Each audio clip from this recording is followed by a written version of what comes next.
With us now is Anita Friedman. She is the chairperson of the Women's International Zionist Organization. Anita, thank you so much for being with us here in the studio. I mean, the statistic is just horrifying. And behind each number, each stat, it's a real person and a real family that's been abused. But 300% increase in domestic violence cases since March. What explains that? Absolutely, Jeff. Look, this is a problem that we've had for many, many years. But as you can imagine, when the pandemic is happening, the abuser and the abused people are just jailed with their abuser 24/7.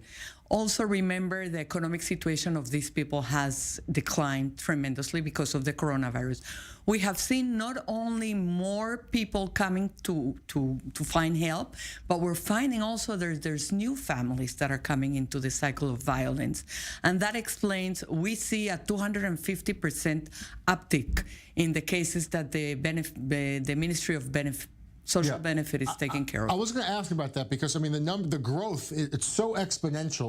Is it, families that have an abuser in the family that had previous instances of abuse, and because of the pandemic or the loss of a job or the loss of income, they're again acting out? Or is it new cases entirely where, because of the lockdown, for the first time in the household, we're seeing violence? I think both. And also we're seeing heightening of the alertness of people, and also an awareness of women that they need to seek help. So we're seeing those numbers up there. Look, we just had, WITSO every year has a special committee that relates about everything that's happening in the world regarding violence. We see this a worldwide effect. We're calling it the pandemic inside the pandemic.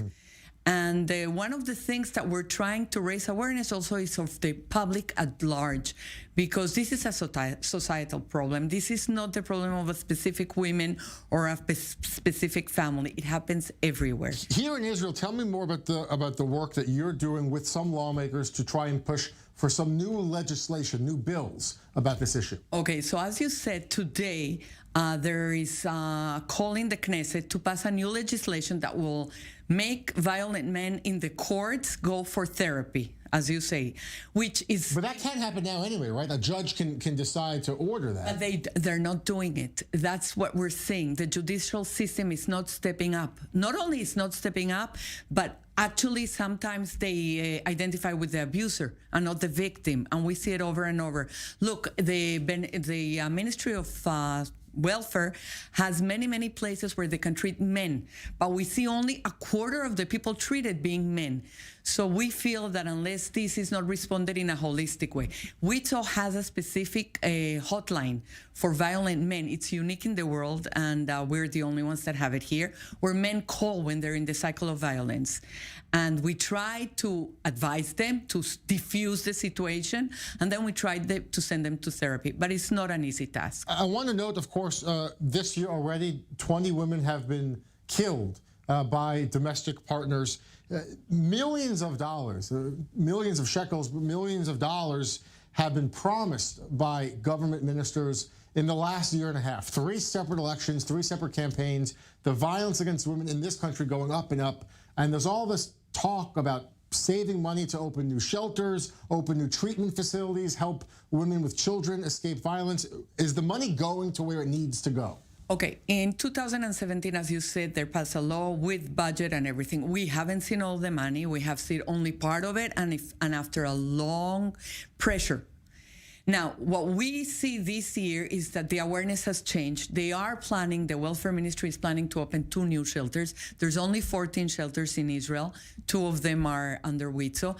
But what we did in May, we came to the Ministry of Welfare, and together they funding it. Of course, we opened an emergency shelter for women during the pandemic, because as you can imagine, when a woman is abused, you cannot put her in a regular shelter if she hasn't had those 14 days for us to make sure that she is clean of corona. So we've been working with that, and we've been working with the Ministry of Welfare, And that's something new that's been happening. I know WITS are also pushing for legislation, pushing to open new shelters. A part of this also is awareness. And I know that there's a new campaign underway now, kind of teaming up with some of the bigger brands in Israel. Tell us more about this campaign. Okay, so for the first time, we've teamed up with a PR company, Barnett, and they set us up with the biggest companies. We're talking about Strauss, we're talking about Maccabi, we're talking about Isracart, we're talking about Bituach Yashir, all these companies that they're doing a sponsorship. They are showing at the end of their pirsomot, of their the commercials, their ads. Commercials, they stop it and they speak about the issue. So it's been giving a big platform thanks to this company that is helping us. And the other thing is we are very much about raising the awareness in the public and the education. The education is something that we harp on it all the time, because without educating youngsters, children, young women and men, we will never have a change in the society. Absolutely. Very well said. Anita, thank you so much for being with us and the work that you're doing with the Women's International Zionist Organization to fight back against this, sadly, this worsening issue in Israel and around the world. Great to have you in the studio. Thank you so much. Thank you for having me, Jeff.